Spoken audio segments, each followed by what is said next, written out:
Great, thanks, Luana. And I think I'm going to start off and then hand over some sections to David. We sort of divvy up what we do. So I'm Tony Coventry. Most of you know me. I'm work for the Road Weather Management Program at Federal Highway Administration. So we wanted to give you a little bit of an update or sort of overview of what we do at the Road Weather Management Program. So the first one, we kind of break things down into programs that we manage and run that are operational. And then we also have our research area that we do research for the community, and then we do outreach and training. So those are the three components, but we thought we'd start with some of the programs. The first one is the weather data environment, which many of you probably are familiar with. Next slide, Luana. And the weather data environment is actually a national repository for different states' ESS data or their environmental sensing station data.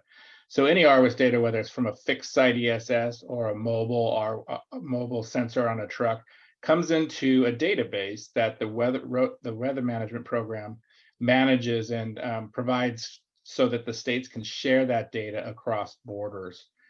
This is a kind of big program. Some of you might remember this started as Claris more than 10 years ago and has gone through several iterations, but now it's an important part of data that is used not just by the operational agencies, but also by the research community to take this data and look for new opportunities to develop new solutions and technologies using the data. So this is an important part of the program. It feeds into a lot of different areas of research that we're doing right now. The key, most important thing is that as we're getting the data in, we check to make sure that it's good quality data so that it's useful and accurate and valid as it goes out to the research community. Even the private sector can use this data. All this data is open source for anybody to use as part of their solutions that they provide to the road weather community. So next slide. So I mentioned it feeds into something bigger. And so this is the next set of data sets that we're looking at in terms of the federal highway, where we're going to combine multiple data sets into what we're calling managing disruption of operations data, or MDO data. And so if you look at the items on the left, you can see the road weather is one of those contributors to this data set. But it also will include things like traffic incidents, accidents or crashes basically, and work zones. And if you notice, and other data sets, but most of these data sets are non-recurring data sets, things that disrupt our operations, not all the time, but just whenever they actually happen. So we wanted to capture all that data in one sort of data set so you can run queries and sort of determine how they interact with each other. So for example, did this accident happen because of road weather? Or did this incident happen because of a work zone? Or was there a work zone, road weather, and multiple things that created this? So that researchers can take this data and apply it to operational things to improve what we're doing in terms of developing solutions and maybe technologies to mitigate some of the disruption to operations. So this is the next step of what we want to do. And then we want to be able to provide this data like we do with just the weather data environment to the entire community, everybody from law enforcement response, emergency management response, the DOT's operations, how they do things from a traffic perspective, everything that you want to use this kind of data for, that the DOTs can use this data for operationally. So the development of those apps are still in the process, and we'll see how they come out in the future, but this is the next planned stage. And this is why we keep the weather data environment, because it'll be a key component to it. So next slide. So the next program that we work on is Pathfinder. Next slide. So this, why Pathfinder? So Pathfinder started like 2017, 2018, part of EDC 3. It might have been before then. But the challenge at the time was that messaging to the motorists sometimes would be conflicted. So the DOTs, or the operational agencies, will put one message out to motorists, but then the National Weather Service might put a different message out. And sometimes they weren't the same message, and motorists and the public could get confused from time to time about what's really gonna happen here. And it's important that the public and motorists know what's going to happen so that they can make the right decisions, right? And it's important that the message is the same to keep it from confusing. So at the time, we developed this Pathfinder program. Next slide, Luana. And the idea about Pathfinder is basically it's collaboration. It's the National Weather Service, the state DOTs, local agencies, emergency management, even the private weather service providers all get together when there's an event and make sure that their messaging is the same. Make sure that they understand what the forecast is going to be, what the impacts are going to be, and then develop the message together, and then make sure that the messaging goes out that's the same. So that's the idea behind Pathfinder. So what we provide as part of this Pathfinder is technical assistance. So we just completed a Pathfinder workshop for the state of Alaska. And they're in the process of completing that, putting their entire Pathfinder program together, where they're collaborating with the National Weather Service and the DOT.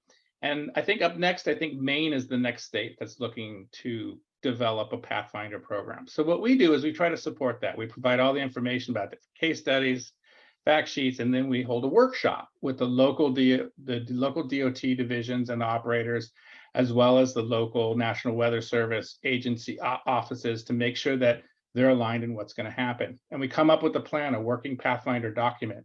And the key here is that every state is a little bit different, not just climatically. You know, Alaska obviously is different than Kentucky, but organizationally they're different way they're set up with different divisions, different way they're set up with supervisors and how they make decisions, and different ways the National Weather Services are organized. So trying to combine those things and make those things work is almost state by state is completely different. So we sort of support trying to develop these Pathfinder programs. I think there are more than 25 states now that have Pathfinder programs in place for severe weather. All right, so the next thing is WRMS. So this program was part weather responsive management strategies, and this was part of EDC 5, the most recent one. And the idea was that we would identify weather responsive management strategies or technologies or solutions that could be deployed across the country. So if one state had done this and it could be useful someplace else, we would be able to support deploying that same strategy elsewhere. And the other idea was we could take all of these things that we learned in the past, like mobile data, how do we use that in the next strategies, and put that into these new strategies for future use. Next slide.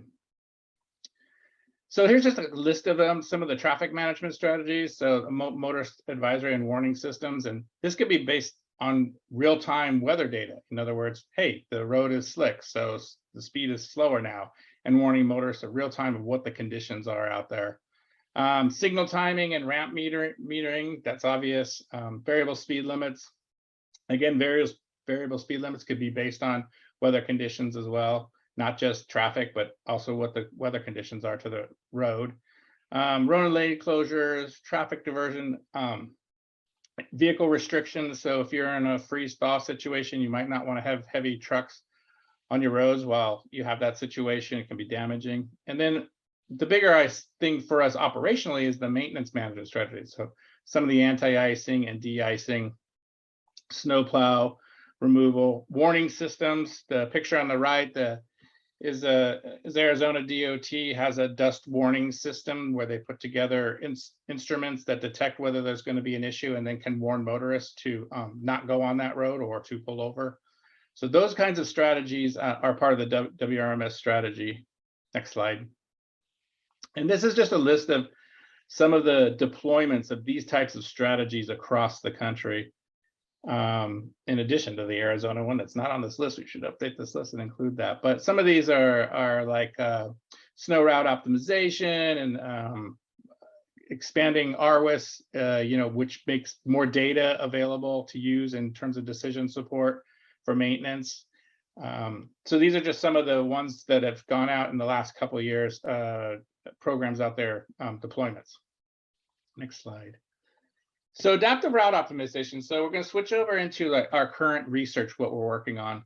And so just a little bit of background, to give a little background, and then I'll hand it over to Dave to sort of tell you where we are with it right now. So the idea behind this is obviously weather has a huge impact on our transportation system. Everybody knows that it impacts our mobility and productivity and safety. It's over 200,000 people are injured and 4,000 people lose their lives to adverse weather in the US every year. And we spend over $2 billion on snow and ice operations, and over $5 billion on just fixing the impact that those operations have on our infrastructure. the chemicals that we use, de-icing things, and the strategies we use can impact our actual infrastructure and change that. So we want to find some ways where we can be more efficient in our operations and minimize that impact. So that's where the first area that we wanted to, one of the things that we need to do is to fix. And then, so the idea is that we know that by having an accurate route, or I think more relevant route, because sometimes we have a route and you run it, but you didn't need to go there. But by having the accurate and route-based condition information, it'll get us to recover the road faster and where we need to recover it, and be more efficient. It's less waste. And then, so by knowing that, next slide. So the challenges are getting the roads treated and plowed efficiently, right? Staffing, training, seasonality. The staffing is a big issue now in the US, making sure that you have enough operators to run snow plows and chemical spreaders, that you have the resources, salt, whatever it is you use for your operations, and understanding that there are going to be more extreme weather coming, and we need to be able to react to that. And then AVL is another thing. So vehicle location technology, knowing where our snow plows are so that we can reposition them if we need to. And then legacy routes. Even some of our routes today that are fixed routes are not that effective. They could be done better. And sometimes that's because the sheds or the locations they go to get fuel or chemical aren't always in the right location. And then, of course, a big challenge is trying to expand the urban routes and also raise that level of service. Things like autonomous vehicles are going to require a higher level of service during the winter in order to operate properly. So we know we need to improve that capability. And with that, I think I'll hand it over to David to sort of give his perspective of what does that really mean? What does Aero mean? And then what are we doing next with it? Thanks. Yeah, so just a little bit about adaptive route optimization. So this was research that I piloted when I was in Colorado DOT, that I wanted to bring over to Federal Highway. Really, the idea behind it is kind of changing the idea of historical routing and static routing for snowplows to combat snowstorms. There's a lot of inefficiencies and reasons why we want to look at this. Primarily because, as Tony mentioned, material application is a very large budget item for DOTs. It's very expensive. It's also not so great for the environment. So we want to look at how we can improve applications of these chemicals on our roadways. And really, we want to look at adapting to geospatial weather conditions as they're evolving over time. One really good example that I keep coming back to in my time in Colorado is we would have snow squalls that come off the I-25 corridor, and they're microclimate systems. So you have maybe a 10-mile stretch of I-25 that's getting about 4 inches of snow per hour for a very short amount of time, like an hour, maybe 90 minutes.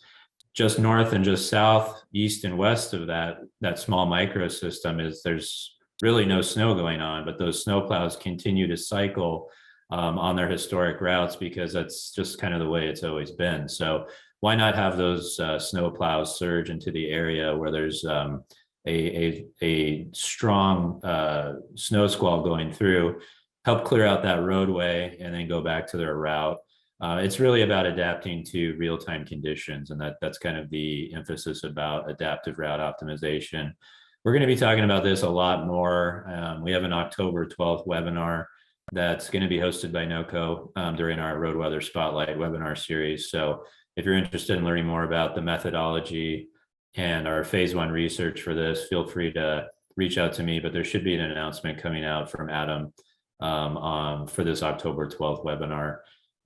We will be continuing this research. There is a phase 2. We're going to be looking at market feasibility and readiness for this, understanding the fact that snow and ice and winter operations have been institutionalized at DOTs for decades. So there's a large reluctance to look at changing something like that. There's going to be a large training component to it. There might even be a new system or tool that comes out of it, but we're not quite sure what that's going to look like in the future. Right now, phase 2 is going to really involve our stakeholders, our agencies, our DOTs, looking at the concept of operations and our system requirements documents that we developed during phase 1 and improving on those. We have a high level, system architecture documents right now, and we want state DOTs to take a look at those and see, what improvements they can make or what, unique issues they might have that they'd want to incorporate into the Aero project. So look forward to that. Next slide, please, Luana. And this is just kind of a technical look at what we did during phase 1. We did do a literature review, tech scan, and we also did early adopter interviews. Like I said, there's a handful of DOTs that have broached this subject, not a whole lot. So we wanted to interview those folks. Some of those were with cities and counties, but mostly they were with state DOTs. And we took their inputs and looked at how we could and tie their needs into the concept of operations and the system requirements documentation. So again, we'll be talking about that more next month on October 12th. Next slide, please. Integrated modeling for road condition prediction, I would consider to be one of our larger projects. This is something that is now entering, well, it's wrapping up phase 4. Phase 3, the last phase was really deployed in the Kansas City Scout area. The way I see IMRCP is it's basically a maintenance decision support system or an equivalent to that for TMCs. The focus is really not so much on maintenance, but traffic, looking at future modeling, traffic modeling, bottlenecks based on weather conditions and predicted forecasting. So this will give you information on where you can expect to see slowdowns, bottlenecks, queues, and we're looking at, since work zone management is also under my purview, pulling in information on live active work zones. You can see those on the orange icons, as well as we want to bring in live incidents. So if there's accidents or crashes, I should say, pulling that information in and having that being fed into our metro traffic modeling algorithm. And also, one of the interesting things we developed during this last phase, which was phase 4, we deployed it in 2 new areas. One of them was Ohio DOT, and there we were looking at a winter focus. There's a little bit of rain and freezing rain, that sort of stuff, but really it was a winter focus in Ohio DOT. But we also deployed this in Louisiana DOT in the New Orleans area. We mapped out and modeled all their primary main lines, and the focus on that was obviously non-winter. Emergency evacuation and response has kind of come out of this. There's been some congressional funding tied to it, and that was one of the emphasis that they wanted us to research is, can we use this for things like emergency response for hurricanes, contraflow, that sort of stuff. So with that in mind, we deployed inundation modeling, inundation prediction based on storm surge modeling, but really we were looking at hurricanes. So of course, as soon as we deploy this, we have a fairly light hurricane season. The last one was not very strong.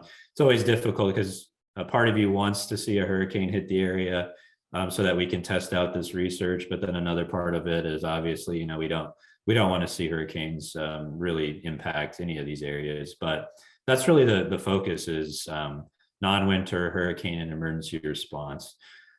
So we will also be reporting on this in November. So it'll be the webinar after our adaptive route optimization webinar in October. So there'll be more information on this. We're going to be continuing the research probably for one more phase. And that's really to make it regional deployment. We're looking at deploying this on various states in the Southeast, and also using universities to take a look at the research, improve upon it. There's a few universities that also have their own TMCs, Alabama being one of them, the university at Tuscaloosa.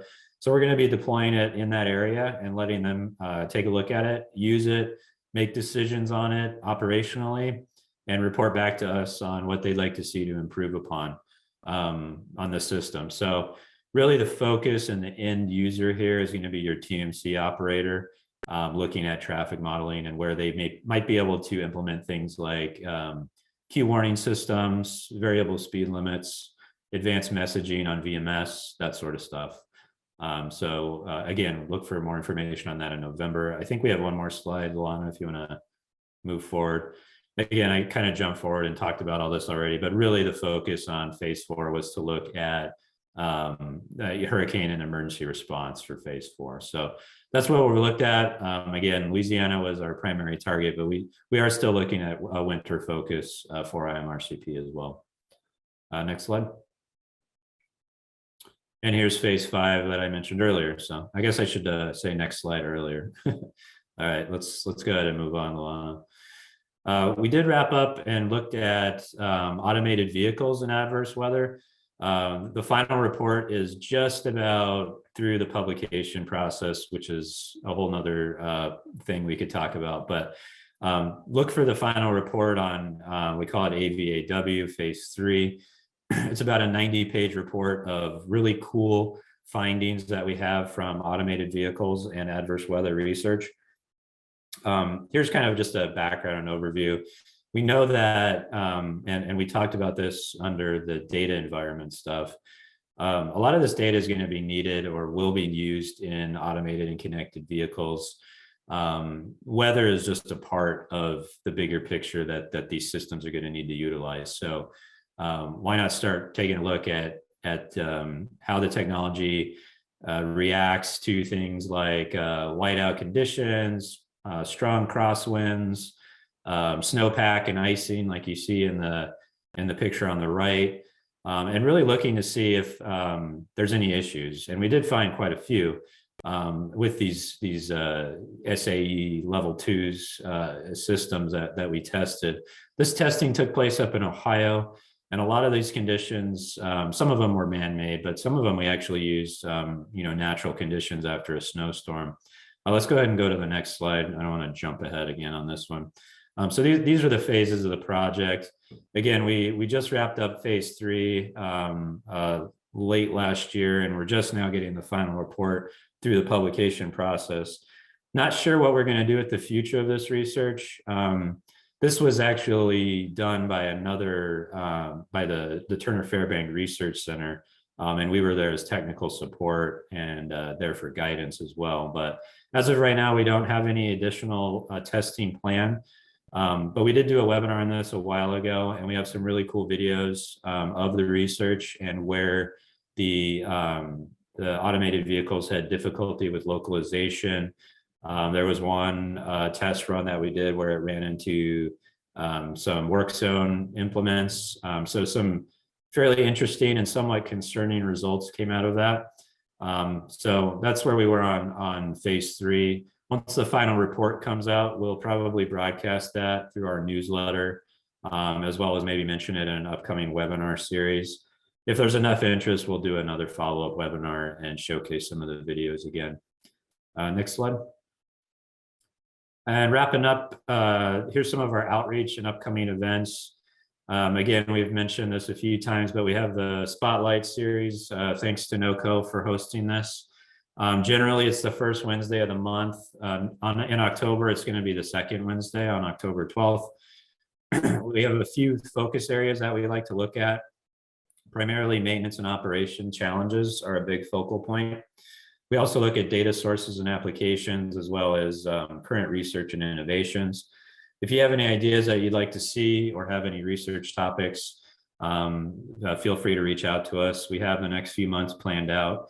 I'm not really sure how long we'll continue this, but the idea behind the webinar series was, since we couldn't meet in person for such a long amount of time, we wanted to make sure that we were still reaching out to the community of practice and showcasing some of the cool stuff that the community is doing. We also have a newsletter that we send out that you can get involved with. Generally, we send that out quarterly. We continue the Pathfinder. We also have the capability and maturity framework workshops.